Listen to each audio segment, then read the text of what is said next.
What's up, Lantern fans? It's the Emerald Enthusiast, back with another Green Lantern collectible review. This time, I'll be looking at the DC Direct Blackest Night figure of the Blue Lantern Corps leader himself, Saint Walker. Let's have a look at the packaging now. This is a clamshell package that gives collectors an excellent view of the figure from several different angles. It says Blue Lantern Saint Walker. On the top it says Blackest Night as well as DC Direct, and this is designated as for collectors ages 14 and older. On the back, we get product shots of the other figures that are available in this wave, as well as descriptions of Blackest Night, as well as Saint Walker.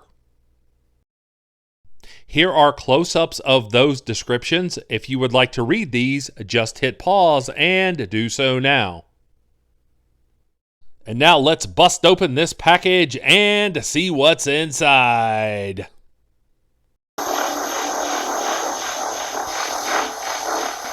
The figure comes with two accessories, the first of which is this Blue Lantern Corps symbol peg base, and I really like the translucent plastic on these, as well as Saint Walker's personal power battery. The handle moves back and forth, and I really like the metallic blue paint that was used for this accessory. By the way, the handle detaches, and that's actually the safest way to get this accessory into the figure's hand. And here we see Saint Walker, free of the package and ready to spread hope across the DC universe. This figure is excellent in terms of paint detail and sculpting, but there are some severe articulation issues, some of which may be related to the figure's age. So let's take a closer look at the loose details now. Let's start with a look at the lower body, and the first thing that you'll notice is that the limbs on this figure are very thin. That is comic accurate. And you can see the sculpting detail here around the ankle. There's one peg hole here in the bottom of this foot. And of course the peg base is inserted into that. There's sculpting between the various sections of blue and black, and I really appreciate that. And this metallic blue paint is magnificent. Here's a close-up of the torso, and once again, this is very stylized due to the character design. The edges of the Blue Lantern Corps chest symbol are sculpted, and I really appreciate that. Here's a look at the back of the figure, and there is some definition sculpted into the latissimus dorsi. And you can see how DC Direct sculpted the ribs. This is really fine work. Here's a close-up of the arms. And again, I really appreciate how vibrant this blue is. You can see the light dancing off of it there on the shoulders. We'll have a closer look in just a moment at the ring. The hands are accurate. I do wish that they moved.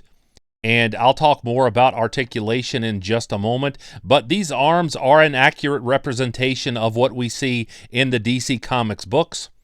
So let's have a closer look at the ring hand now. The ring has been sculpted to seem as if it's something on top of the finger rather than just being paint. However, the sculpting detail is subpar. Here's an extreme close-up, and as you can see, DC Direct tried to give us the Blue Lantern Corps symbol sculpted into the ring, but unfortunately it's very sloppy. Conversely, there's some very skillful sculpting with the head here. You can see all of these very fine lines that go around the entire head sculpt. Now, this tail does limit the articulation, and there's also this insertion point, and that may bother some collectors, so I understand that. Here is a look at the length of the head tail, and that is considerable. Even with a couple of minor issues, DC Direct still did an adequate job with this head sculpt. Now let's have a look at articulation, which was limited when the figure was released in 2009, but now it's even more so. The figure kicks forward a little and you can get him to step back. It's also possible to get the arms to raise up from the sides this much and do a 360 at the shoulder joints, as you can see demonstrated here. So collectors do have posing options, but there are severe issues with the knee pins and the elbow pins. Now you can see with this knee, it is snapping back into place, and I believe that's due to the paint and the plastic settling.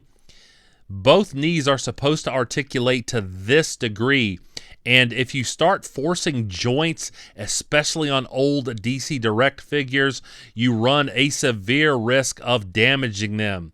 So I would not try to force any joint on this figure if you happen to pick up a loose one. The elbows are supposed to articulate into a 90-degree angle, but that's obviously not the case now. The head moves side to side, but that is the extent of the head movement. It doesn't move up or down, and there is no head tilting. This figure is not cheap, so be very careful when articulating the figure.